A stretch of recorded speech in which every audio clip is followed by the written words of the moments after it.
Hello everyone बच्चों। आज मैं विदाउट कैमरा आपके सामने आया हूँ। क्यों? क्योंकि आपकी जो फुली कंसंट्रेशन है वो क्या रहे, स्क्रीन के ऊपर रहे। ठीक है बच्चों। तो फिजिकल वर्ल्ड एंड मेजरमेंट के इंपॉर्टेंट फॉर्मूलाज, ठीक है, चुनकर आपके सामने लेकर आया हूँ। उम्मीद करता हूँ कि आपको ये सारे के सारे फॉर्मूले इजीली लर्न हो जाएं। ठीक है। और आप क्या करोगे, इन फॉर्मूलाज को एग्जाम में जाने से पहले, एग्जाम रूम में जाने से पहले सभी फॉर्मूलाज के गो थ्रू होकर जाओ। ठीक है बच्चों। तो सबसे पहले हम बात करेंगे without any wasting of time, gravitational formal force. Gravitational force क्या है हमारे पास?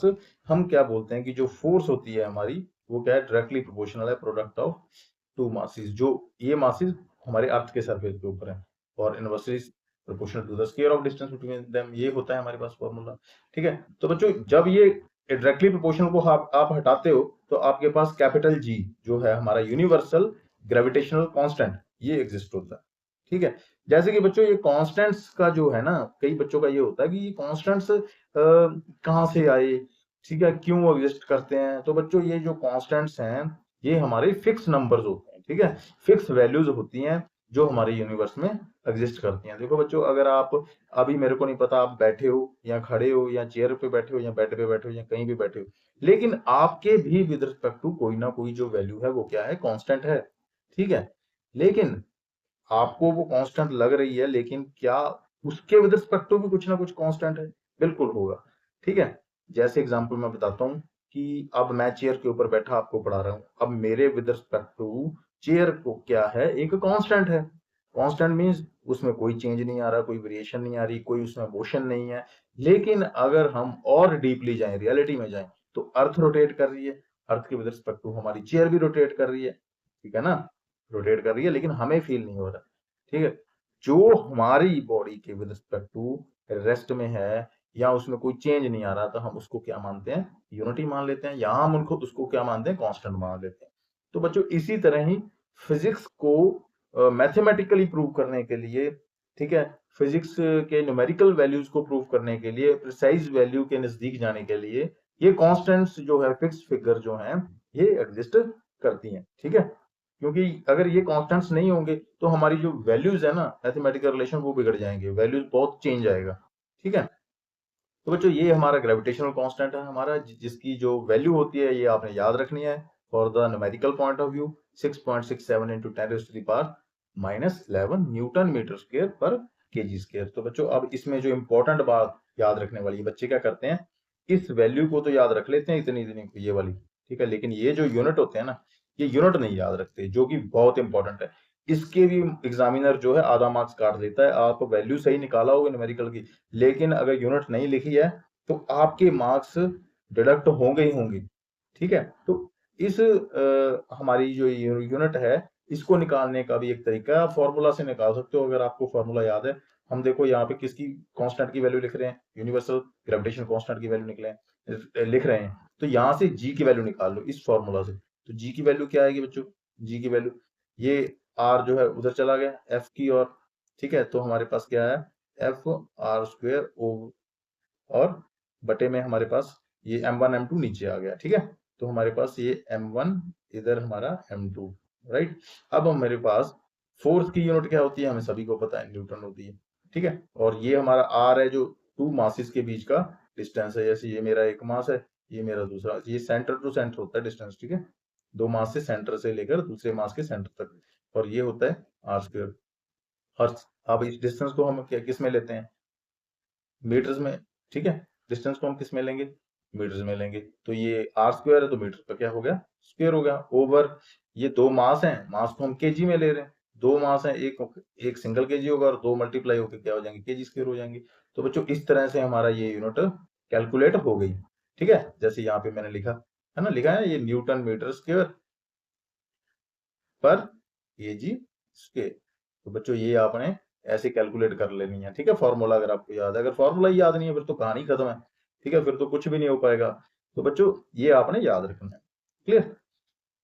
तो इसी तरह से बच्चों हमने ये दो चीजें ले ली हैं। एक कोई भी जो कैपिटल एम है, इसमें हमने मान लिया है अर्थ को, और स्मॉल एम कोई भी जो बॉडी है जो अर्थ के ऊपर लाई करती है, उस केस में हमारा फॉर्मूला ये हो जाएगा। देखो बेसिक फॉर्मूला यही रहेगा, लेकिन बस ये नोटेशंस चेंज होगी। कैपिटल एम अर्थ के लिए यूज किया, स्मॉल एम हमने क्या किया, एक कोई भी आपकी बॉडी भी हो सकती है, मास एम, राइट, आपकी बॉडी भी हो सकती है। और इसमें जो ये हमारा है ना G M upon R square, that is constant, constant है। जैसे मैंने अभी बोला कि आप अर्थ के ऊपर खड़े हो, अर्थ आप अर्थ के ऊपर खड़े हो, आपको लग रहा है कि अर्थ स्टेबल है, तो आपके विद रिस्पेक्ट टू अर्थ क्या हो गई, कांस्टेंट हो गई, ठीक है, क्योंकि आपको अर्थ रोटेशन जो है नजर नहीं आ रही है at the point of movement, उसी टाइम। तो जो आपका मास है, ठीक है, वो वेरिएबल है, राइट। इसमें हम इस केस में क्या करते हैं, कोई भी मास बॉडी है अर्थ के ऊपर अगर लाई कर रही है, उसमें जो जीएम, जी ग्रेविटेशनल कांस्टेंट तो कांस्टेंट है ही, और मास ऑफ अर्थ वो भी हम कांस्टेंट मानते हैं, और दोनों के बीच का जो, ठीक है, दो मासेस, हमारा मास और अर्थ के मास सेंटर टू सेंटर जो डिस्टेंस है वो भी हमारा क्या है, कांस्टेंट है। ये बहुत बड़ा कॉन्सेप्ट है बच्चों। अब मैं इसको आपको समझाता हूं कि हमारा मास और अर्थ के मास ये क्यों कांस्टेंट, उसका डिस्टेंस क्यों कांस्टेंट है। अब देखो मैं एक यहाँ पे एक डायग्राम बना रहा हूँ बच्चों, आपको समझ में आएगी। ये मेरा अर्थ है, इसका सेंटर ये है, और मान लीजिए कोई भी बॉडी है, कोई भी मास है जो कि क्या है, अर्थ के ऊपर पड़ी है, यहाँ पे पड़ी है, ठीक है, कोई भी बॉडी है जिसका मास क्या है, मेरे पास स्मॉल एम है, और इसका मास मैं कैपिटल एम मान रहा हूँ। और अब देखो इसके डिस्टेंस से लेकर ये वाला डिस्टेंस अर्थ के सेंटर तक का ये क्या रहेगा, हमेशा क्या रहेगा, कांस्टेंट रहेगा बच्चों। इसीलिए ये सारी चीज, ये तो कांस्टेंट है ही है, अर्थ का मास भी कांस्टेंट है। अब इस आर को क्यों कांस्टेंट माना, क्लियर। ये अर्थ के ऊपर मास जो एग्जिस्ट करते हैं, मैं उनकी वैल्यू उनकी बात कर रहा हूं यहाँ पे। तो बच्चों ये देखो, अब आर, ये मास चाहे यहाँ पे चला जाए, ये मास चाहे यहाँ पे चला जाए, ये मास चाहे यहाँ पे चला जाए, तो जो ये वाला डिस्टेंस है with respect to the centre of earth, ये वाला इसका, ये क्या रहेगा, ये क्या रहेगा, सेम रहेगा। When body having mass small m exist on the surface of the earth, right, समझ में आ रही बात, तब ये कांस्टेंट होगा, क्लियर। अगर वो ग्रेविटेशनल के इन्फ्लुएंस में है, मतलब जिस एरिया तक अर्थ की ग्रेविटेशन एग्जिस्ट करती है उसके इन्फ्लुएंस में है, चाहे वो स्पेस में है, फिर भी कांस्टेंट रहेगा। लेकिन अगर उसके इन्फ्लुएंस, ग्रेविटेशनल फोर्स के इन्फ्लुएंस से बाहर निकल गया, ठीक है, फिर उसका जो डिस्टेंस है उसमें क्या आने लगेगी, वेरिएशन आने लगेगी। लेकिन तब भी किसमें वेरिएशन आएगी, सिर्फ इसमें आएगी, आर में, क्लियर बच्चों। ये थोड़ी हाई लेवल की फिजिक्स चला गया मैं, लेकिन आपको समझाना जरूरी है, ठीक है। मैं नहीं चाहता, मैं चाहता हूं कि जो मेरे बच्चे मेरे से पढ़ें उनको कुछ अलग तरह की जो है कॉन्सेप्ट क्लियर हो, ठीक है।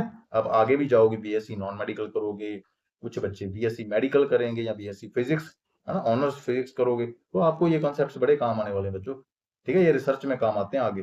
तो नेक्स्ट है बच्चों इलेक्ट्रोमैग्नेटिक फोर्स।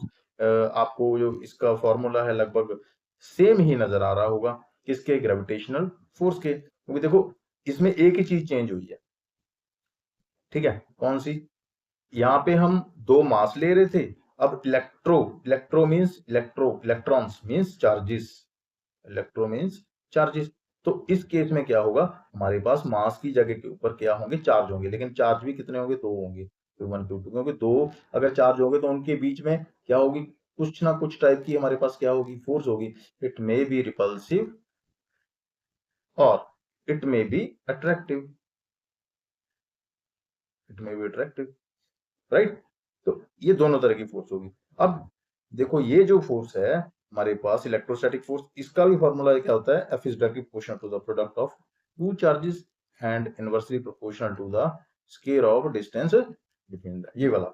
और यहाँ पे मैंने इसको खोल के लिख दिया, ठीक है, यहाँ पे मैंने इसको खोल के लिख दिया। अब ये जो 1/4 पाई एप्सिलॉन नॉट ये है, ये हमारा क्या है, कांस्टेंट है, ठीक है, ये हमारा क्या है, कांस्टेंट है।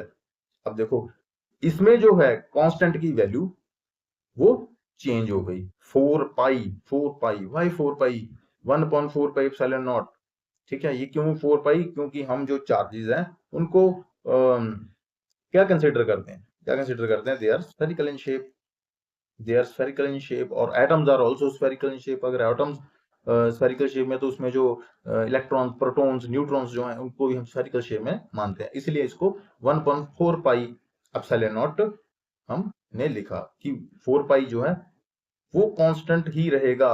मतलब अगर जितने साइज का स्फेरिकल साइज है वो स्फेरिकल में ही रहेगा, कांस्टेंट रहेगा। और Q1 Q2 दो चार्ज लिए, ठीक है, इसमें दो चार्ज ले लिए, ये छोटा सा एक चार्ज है, ये छोटा चार्ज है, इनके बीच सेंटर टू सेंटर जो डिस्टेंस है वो उस डिस्टेंस का स्क्वायर हम फ्रैक्शन में ले लेते हैं, तो हमारे पास ये वैल्यू आ जाती है। और इसमें भी बच्चों आपने इस कांस्टेंट की वैल्यू जो 1.45 एप्सिलॉन नॉट है, इसकी वैल्यू याद रखनी है। 9 इंटू 10⁻⁹ इजी है, देखो 9 इंटू 10⁻⁹ न्यूटन मीटर स्क्वायर पर कूलम स्क्वायर। देखो इसमें जो फर्क आया है, सिर्फ किसका फर्क आया है?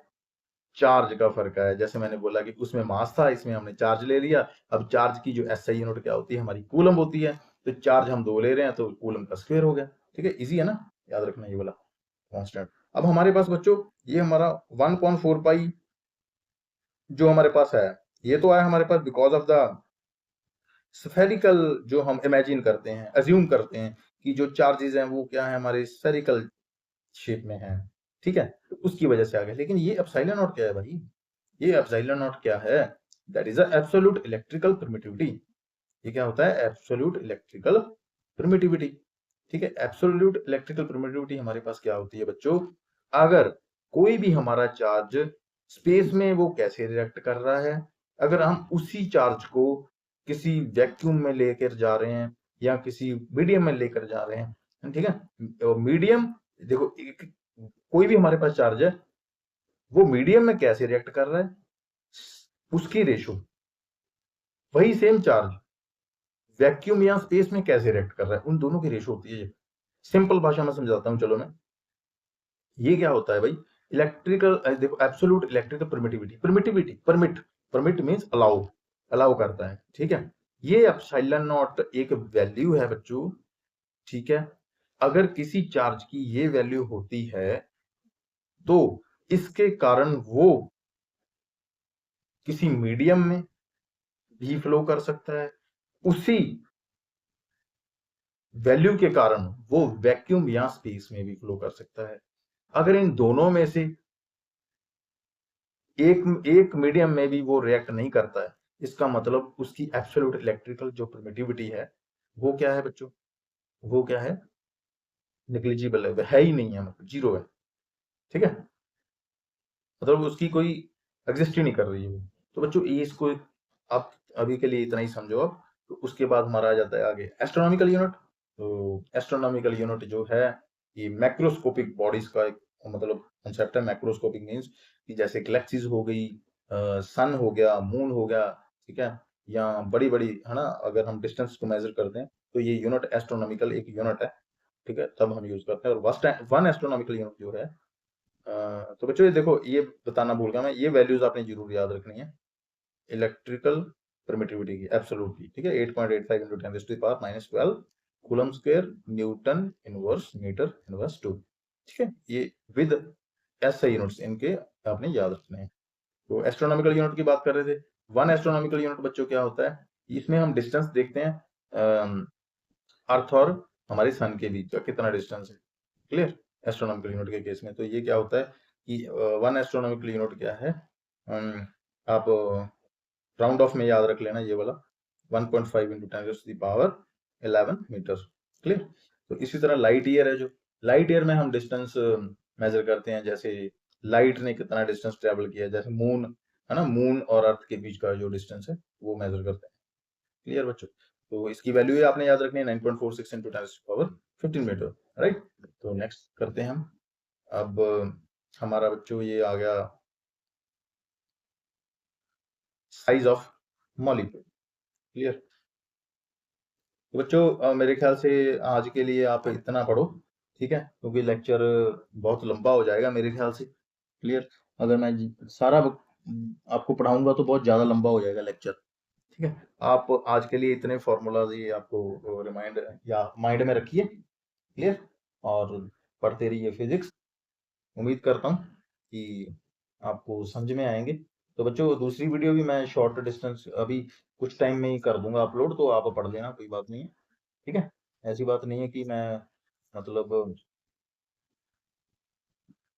पढ़ाना नहीं चाह रहा। ठीक है, तो कुछ ही टाइम में मैं आपको बता देता हूँ कि नेक्स्ट वीडियो भी आ जाएगी। तो तब तक के लिए आप इतनी पढ़ो, छोटी है, इजीली पढ़ लोगे आप। क्लियर? तो एस्ट्रोनॉमिकल यूनिट लाइट ईयर है। अब इसके बाद हम इनका रिलेशन भी पढ़ेंगे, आपस में इनका रिलेशन क्या है। एस्ट्रोनॉमिकल लाइट ईयर और एक होती है पारसेक, पारसेक वेरी इंपॉर्टेंट है। ठीक है, तो वो भी पढ़ेंगे हम। तो बच्चों बाय बाय, टेक केयर।